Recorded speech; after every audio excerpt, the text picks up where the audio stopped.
आखिरकार क्यों लिया बृजभूषण ने कुलभूषण का गेटअप? क्या मरने से पहले बृजभूषण देगा झनक का हाथ अनिरुद्ध के हाथ में? फाइनली यहाँ पे सृष्टि की रिकॉर्डिंग सुनाई गई कोर्ट में, और एक तरफ आप देखेंगे कि जहाँ कोर्ट के बाहर सृष्टि और विनायक के बीच में बहस होने वाली है। यहाँ पे जो विनायक है वो सृष्टि को बोलने वाला है कि अब तुम्हारा खेल खत्म हो चुका है, अब तुम्हारी मेरी लाइफ में कोई महत्व नहीं है, अब को हम लोग जब भी कोर्ट में मिलेंगे। उसके बाद यहाँ देखने को दोस्तों मिलता है कि उसी टाइम पे यहाँ पर बृजभूषण जी आ जाते हैं, और जो विनायक है वो बृजभूषण से हाथ मिला के बात करते हुए नजर आ रहे हैं।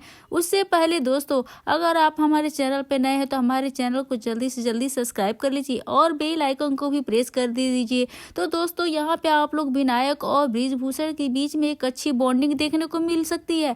ऐसा लग रहा है कि विनायक ही बृजभूषण के साथ में मिलकर सृष्टि का सारा पर्दाफाश करने वाला है, क्योंकि यहाँ पे जो विनायक है वो सृष्टि से काफी गुस्सा दिख रहा है और कोर्ट के बाहर बृजभूषण के साथ मिलते हुए दिखाई दिया है।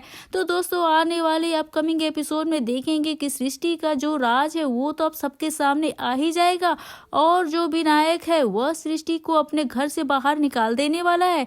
तो दोस्तों, यहाँ पे आज के एपिसोड में आप लोग देखेंगे कि अनिरुद्ध और झनक के बीच में कोर्ट के बाहर तू मैं होने वाली है। तो यहाँ पे अनिरुद्ध अचानक से आएंगे और पूछेंगे कि गुरुजी क्या बात है, आप लोग क्या बात कर रहे हैं। तो यहाँ पे जो बृजभूषण है वो तो कुछ नहीं बोलेंगे, लेकिन जो झनक है वो तुरंत बोलने के लिए रेडी हो जाएगी। हमारे लिए दूसरा लड़का देखने की बात हो रही है, हम लोग सोच रहे हैं कोई दूसरा लड़का देख के मैं शादी कर लूं। यहाँ पे जो अनिरुद्ध है वो हर्ट हो जाता है और बोलता है कि अगर तुम्हें करना है तो कर लो, मुझे इन बातों से अब कोई फर्क नहीं पड़ता। अनिरुद्ध इस बात के लिए जीत पकड़ के बैठ जाता है कि अब मैं आप लोगों को घर पे ड्रॉप कर देता हूँ। अनिरुद्ध बोलता है कि मैं अपनी जिम्मेदारियों से कभी नहीं भागूंगा और मैं अपनी जिम्मेदारी पूरी तरह से निभाऊंगा, इसलिए मैं आप लोगों को घर तक छोड़ देता हूँ। लेकिन यहाँ पे झनक जो वो साफ मना कर देती है और बोलती कि कोई जरूरत नहीं है, अगर मुसीबत मेरे ऊपर आई है तो आपके ऊपर भी मुसीबत आने वाली है। अब दोस्तों, आने वाले एपिसोड में यह देखना काफी इंटरेस्टिंग होने वाला है। तो नमस्कार दोस्तों, आप सभी का स्वागत है मेरे यूट्यूब चैनल पे। तो दोस्तों, सीरियल झनक में आप देखने वाले हैं कि इसका अपकमिंग एपिसोड काफी इंटरेस्टिंग होने वाला है, काफी हाई वोल्टेज ड्रामा होने वाला है, क्योंकि कुलभूषण जिसका झनक ने कभी सोचा भी नहीं था वो उसका साथ देगा। खुद को पुलिस से बचाने के लिए वो देने वाला है झनक का साथ, यानी अपने दुश्मन से मिलाने वाला है हाथ, क्योंकि कुलभूषण को सता रही है अब सृष्टि का डर। जब उसकी लास्ट मीटिंग हुई थी सृष्टि मुखर्जी से तो उसको काफी धमकाया था, क्योंकि कुलभूषण ही ऐसा इंसान है जो सृष्टि के बारे में सब कुछ जानता है, वो उसका क्राइम पार्टनर जो है। तो यहाँ पे उसने पहले से ही सृष्टि की वॉइस रिकॉर्डिंग कर ली है जिसमें वो कन्फेस कर रही है कि झनक मेरी बेटी है। कुलभूषण सृष्टि पे कभी यकीन नहीं कर सकता, इसलिए उसने तो पहले से ही अपना इंतजाम कर लिया है और उसको सबूत बनाकर अपने पास रखा हुआ, ताकि अगर सृष्टि उसे पलट कर उससे डसने की कोशिश करे तो उस सबूत को प्रेजेंट कर सकता है, दिखा सकता है सबको, और यहाँ पे सृष्टि को भी धमका सकता है। यहाँ पे आप देखने वाले आने वाले एपिसोड में खुद को बचाने के लिए वो जाने वाला है झनक के पास और बृजभूषण जी के पास और कहेगा कि मैं तुम्हारा साथ दूंगा, मेरे पास है सृष्टि की रिकॉर्डिंग, तुम इस रिकॉर्डिंग को कोर्ट में पेश कर देना। दोस्तों, ऐसा ही कुछ यहाँ पे होने वाला है और इस रिकॉर्डिंग को कोर्ट में पेश भी कर दिया जाएगा। तो बस कोर्ट में जब ये रिकॉर्डिंग सुनाई जाएगी तो वहाँ पे दूध का दूध और पानी का पानी हो जाएगा। बिल्कुल ये बात क्लियर हो जाएगा कि यहाँ पे सृष्टि मुखर्जी जो केस हार जाने वाली है और फाइनली झनक यह केस जीत जाएगी। लेकिन साथ ही में आप देखेंगे कि झनक के चेहरे पर अपने पिता के लिए बहुत ज्यादा टेंशन हो जाती है, क्योंकि उसके पिता के ऊपर मौत का साया जो मंडरा रहा है। सृष्टि मुखर्जी उसे छोड़ने वाली तो नहीं है, उसे जान से मारने के लिए पहले भी प्लानिंग कर चुकी है। साथ ही आप देखने वाले हैं कि जब अनिरुद्ध झनक के घर जाएगा उससे मिलने के लिए केस के सिलसिले में, तो यहाँ पे बृजभूषण जो है कुलभूषण के गेटअप में है, वो अनिरुद्ध से कहेगा तुम झनक का हाथ पकड़ लो, तो मतलब मैं चाहता हूँ मरने से पहले तुम दोनों एक हो जाओ, तुम दोनों साथ में रहो बेटा, मेरे तो पता कुछ नहीं है, अब मैं आज हूँ कल कल नहीं हूँ, क्योंकि मेरे ऊपर तो मौत का साया जो मंडरा रहा है। सृष्टि मुझे छोड़ेगी नहीं, आज नहीं तो कल मैं तो मर ही सकता हूँ, लेकिन मैं अपनी बेटी की जिंदगी खुशहाल देखना चाहता हूँ। वो तुमसे प्यार करती है, तुम मुझसे प्यार करते हो, तुम उसका हाथ पकड़ लो और मुझसे यह वादा भी करो कि मेरे जाने के बाद तुम मेरी बेटी का ख्याल रखोगे। लेकिन आप यह देखने वाली है कि सारी बातें झनक सुन लेती है और उससे बहुत ही ज्यादा गुस्सा आ जाता है अपने पिता के ऊपर। वह कहती है, आप ये क्यों कर रहे हैं रिक्वेस्ट इससे, अनिरुद्ध से, मुझसे इन सब से कोई लेना देना नहीं है। मैं आपको पहले भी बता चुकी हूँ कि इनकी शादीशुदा जिंदगी है, इनकी वाइफ है और वो अपनी वाइफ के साथ में रहेंगे, मेरे साथ क्यों रहेंगे। ऐसे भी इनके पास आसपास जो लोग हैं ना, वो हम दोनों को साथ में देखना भी नहीं चाहते हैं, मुझे बिल्कुल पसंद भी नहीं करते हैं, तो मुझे वापस उस जिंदगी में तो नहीं जाना। मैं अकेले ही ठीक हूँ और आप मरने की बात क्यों कर रहे हैं, आप बार बार मरने की बात कर रहे हैं, मुझे अच्छा नहीं लगता। आप दोबारा ऐसी बातें नहीं करेंगे। और रही बात मेरी, तो मैं इतनी सक्षम हूँ कि किसी को भी जवाब दे सकती हूँ। अब अगर कोई मेरी बेइज्जती करेगा तो मेरी धज्जियां उड़ाएगा, तो मैं भी उसके साथ वैसा ही करूंगा जैसे को तैसा। वह पुरानी वाली झनक नहीं हूँ। लेकिन यहाँ पे अनिरुद्ध जानता है कि झनक यह सब इसलिए कह रही है क्योंकि वह अनिरुद्ध से दूर रहना चाहती है। लेकिन अनिरुद्ध वादा कर देता है उसके पिता से कि आप टेंशन मत लीजिए, मैं झनक का साथ हमेशा रहूंगा और उसका हमेशा साथ देता रहूंगा। वह मेरे साथ रहना चाहे या फिर नहीं चाहे, मुझसे बात करे या ना करे, लेकिन मैं झनक का साथ नहीं छोड़ूंगा। जब अनिरुद्ध बृजभूषण से यह वादा करता है तो बृजभूषण एक बात जानता है कि अनिरुद्ध ऐसा वादा करेगा क्योंकि वह करता है झनक से बेइंतहा मोहब्बत। बस उसके मन में तो एक यही टेंशन है कि इन दोनों की शादी करवा दी जाए, क्योंकि अगर इनकी शादी हो जाती है तो ऑफिशियली ये लोग हस्बैंड वाइफ होंगे, कानूनी तौर पे नजर में ये पति पत्नी होंगे, इन्हें कोई अलग नहीं कर पाएगा। यहाँ पे मरने से पहले बृजभूषण अपनी ख्वाहिश को पूरी करना चाहता है, लेकिन उसकी बेटी उसका साथ नहीं दे रही है। उसकी बेटी के मन में तो नफरत भरी हुई है, अब नफरत की आग में जल रही है। तो यहाँ पे बृजभूषण के लिए बड़ा ही चैलेंज है कि झनक को कन्विंस करना कैसे करते हैं, ये तो आने वाला वक्त ही बताएगा। लेकिन दोस्तों यहाँ लगता है कि बृजभूषण की ख्वाहिश शायद पूरी ना हो पाए। वेल, हम आपको बता देते हैं कि यह ख्वाहिश सिर्फ बृजभूषण की ही नहीं, सभी दर्शकों की है, झनक के फैंस की है। और आप भी बताइएगा दोस्तों कमेंट में आप क्या चाहते हैं। वह भी तो यही चाहते हैं, झनक अनिरुद्ध एक हो जाए, उनकी शादी हो जाए, उनकी लव स्टोरी का दिखाया जाए।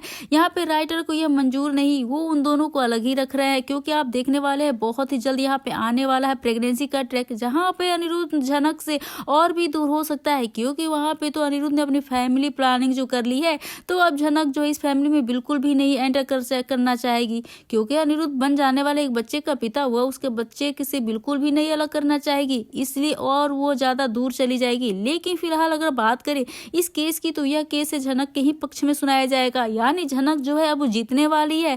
और इस केस में सबसे बड़ी बात यह होगी कि कुलभूषण जो है झनक से बहुत ज्यादा जो नफरत करना था वही साथ देने वाला है, झनक का साथ। दोस्तों यहाँ पे सृष्टि मुखर्जी को बहुत ही बड़ा झटका लगने वाला है 440 वोल्ट का, क्योंकि कुलभूषण उसका क्राइम पार्टनर जो था पहले, और झनक का साथ तब उसके पैरों तले जमीन खिसक जाएगी कि कुलभूषण ने तो बाजी ही पूरी तरह से पलट दी, मुझसे एक कदम आगे ही निकला। बस यहाँ पे अब सृष्टि मुखर्जी का जेल जाना तो बिल्कुल तय हो चुका है और वो जेल जाएगी। देखेंगे कोर्ट में जब झनक के पक्ष में सुनवाई होगी, तो यहाँ पे सुबो जो है जीत से कहेगा कि जाएगा कि आपने झूठी गवाही पेश करी, आपने कोर्ट का टाइम वेस्ट करने की कोशिश करी, कोर्ट को गुमराह करने की कोशिश करी, आपने झूठी गवाही क्यों पेश की। तो सुबो जीती यहाँ पे कहेगा, खुद को बचाएगा। और ये देखना काफी ज्यादा इंटरेस्टिंग होने वाला है, उसको सृष्टि से कौन बचाएगा, क्योंकि यहाँ पे तो सृष्टि पूरी तरह से आग बबूला हो चुकी है, क्योंकि वो केस हार गई है, तो उसका पूरा इल्जाम जो सुबो पे ही आने वाला है। तो आपने ठीक से केस नहीं लड़ा, आपने मुझे हरा दिया, मुझे जेल जाना पड़ेगा, कैसे वकील है आप, वकील कहलाने लायक नहीं है। यानी उसके प्रोफेशन के बारे में बहुत कुछ बोलने वाली है। इससे एक बात तो यह क्लियर हो जाएगी, सुबो की या सृष्टि की किसी भी नहीं हो सकती। मैंने इसका इतना साथ दिया और उसने पूरी सच्चाई से भी नहीं बताई, और तभी मैंने इसको आश्वासन दिया था कि यह केस जीत के ही रहूंगा। अरे इसको बचाने के लिए मैंने झूठी गवाही तक बना ली, लेकिन यह और उल्टा मुझे भी इल्जाम लगा रही है, मेरे प्रोफेशन के बारे में गलत बोल रही है। तो यहाँ पे हो सकता है शायद सुबो की आंखें खुल जाए, उसका अंधविश्वास था सृष्टि मुखर्जी के ऊपर वो टूट जाएगा और सृष्टि आग बबूला हो जाएगी और जेल में होगा उसका स्वागत, जहाँ पिसने वाली है चक्की। साथ में आप देखने वाले हैं अर्शी पर गई अकेले, उसका पति जो ऑलरेडी छोड़ के झनक के पास जा चुका है और उसकी माँ जा चुकी है जेल। तो इधर वो गुस्से में जाएगी अनिरुद्ध के पास, उसे भी समझाएगी कि ये तुमने ठीक नहीं किया, तुमने झनक का साथ नहीं देना चाहिए था, तुम्हें अपनी बीवी का साथ देना चाहिए था, लेकिन मैं तुम्हें एक चांस दे रही हूँ, मेरे पास वापस लौट के आ जाओ, हम लोग लोग फिर से नई जिंदगी की शुरुआत करेंगे। अब जो हुआ सब भूल जाओ। तुम लोगों को लगता है कि मेरी माँ ने गलत किया, मेरी मॉम ने गलत नहीं किया, उन्हें अब सजा मिल चुकी है। अब आप लोगों को तो राहत मिल ही चुकी है, आपको चैन की सांस तो मिल ही गई है, लेकिन तुम हमारी जिंदगी नहीं खराब कर सकते हो अनिरुद्ध। हम दोनों हस्बैंड वाइफ हैं, पति पत्नी है, लेकिन ये तो खुद ही नहीं जाती कि ये 99% वाली जो है ना शादी अभी अधूरी है। तो झनक के चक्कर में हम अपनी जिंदगी क्यों खराब कर रहे हैं? हम लोग वापस से एक नई जिंदगी की शुरुआत करेंगे, तुम वापस आ जाओ। और यहाँ पे अनिरुद्ध इस कश्मकश में फंसने वाला है, क्योंकि उधर उसने वादा जो कर दिया है किससे, बृजभूषण जी से, और वह झनक का साथ कभी नहीं छोड़ेगा। और अर्शी इधर उसका साथ मांग रही है, तो किधर जाएगा अनिरुद्ध? फिर से अनिरुद्ध दो नाव की सवारी करेगा। अब अनिरुद्ध किधर जाएगा, किसका हाथ पकड़ेगा, किसका साथ देगा? वेल, जिसका भी साथ देना आगे आने वाले एपिसोड में तो ये बात तो क्लियर हो ही जाएगा। फिलहाल यहाँ पे झनक खुशियां मना रही होंगी, क्योंकि वो तो केस जीत चुकी है, लेकिन फाइनली इस खुशी के गम में भी बदलने वाली है बहुत जल्द उसके पिता की मौत की खबर जो आने वाली उसके कानों तक। क्योंकि सृष्टि मुखर्जी जेल तो चली गई, लेकिन क्या हुआ, उसके हाथ अभी तो बहुत ही लंबे हैं और बहुत लोग हैं बाहर जो उसके इशारों पे काम कर रहे हैं, उसके इशारों पे नाच रहे हैं। बस उन्हीं लोगों के मदद से वो बृजभूषण को मरवाने वाली है और उसे परलोक यहाँ फिर से पड़ जाएगी। झनक यहाँ अकेले पड़ जाएगी दोबारा, तो उसकी जिंदगी में दुखों का पहाड़ टूटेगा।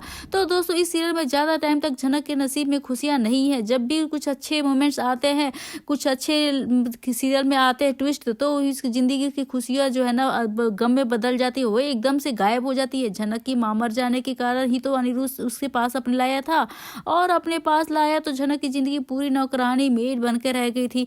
लेकिन जब उसके पिता मिले तो उसने जीना सीखा, उसके अंदर कॉन्फिडेंस आया, उसने स्टैंड लेना सीखा। लेकिन अब उसके पिता भी उसकी जिंदगी में अब नहीं रहने वाले हैं साथ, तो क्या झनक यहाँ पे एक बार फिर से टूट जाने वाली है? अब उसकी जिंदगी किस मोड़ पे आएगी, यह देखना काफी दिलचस्प होने वाला है दोस्तों। लेकिन फिलहाल कुलभूषण देने वाला है झनक का साथ, और सुबु जो है वो केस हारने वाला है। यह केस यह सुनकर आपको कैसा लगा दोस्तों? आप हमें कमेंट करके दोस्तों जरूर से बताइएगा। और आज इसकी वीडियो के अपडेट के बारे में आप क्या कहना चाहते हैं, आपकी क्या राय है, आपकी क्या प्रतिक्रिया है दोस्तों, ये भी हमें कमेंट करके दोस्तों जरूर से बताइएगा। आप क्या देखना चाहते हैं, आगे स्टोरी में कैसा मोड़ है? झनक के साथ क्या बृजभूषण को मरना चाहिए या फिर कुलभूषण को ही हटा देता तो शायद ज्यादा अच्छा लगता स्टोरी। लेकिन आप क्या चाहते हैं दोस्तों, ये तो मेकर्स ही बता पाएंगे। और आप क्या चाहते हैं वो भी हमें कमेंट करके दोस्तों जरूर से बताइएगा। क्या झनक और अनिरुद्ध के साथ चले जाना ही चाहिए वापस में? अर्शी के फिर क्या अर्शी का घर तोड़ देगी वो झनक? तो क्या होगा, आने वाला एपिसोड बहुत ही इंटरेस्टिंग होने वाला है। तो दोस्तों, अगर वीडियो अच्छी लगी तो बेशक वीडियो को लाइक करें, शेयर करें और दोस्तों सब्सक्राइब करना बिल्कुल ना भूले दोस्तों। तो मिलते हैं नए वीडियो के साथ, नए अपडेट के साथ। तब तक के लिए आप बने रहिए, तब तक के लिए बाय बाय।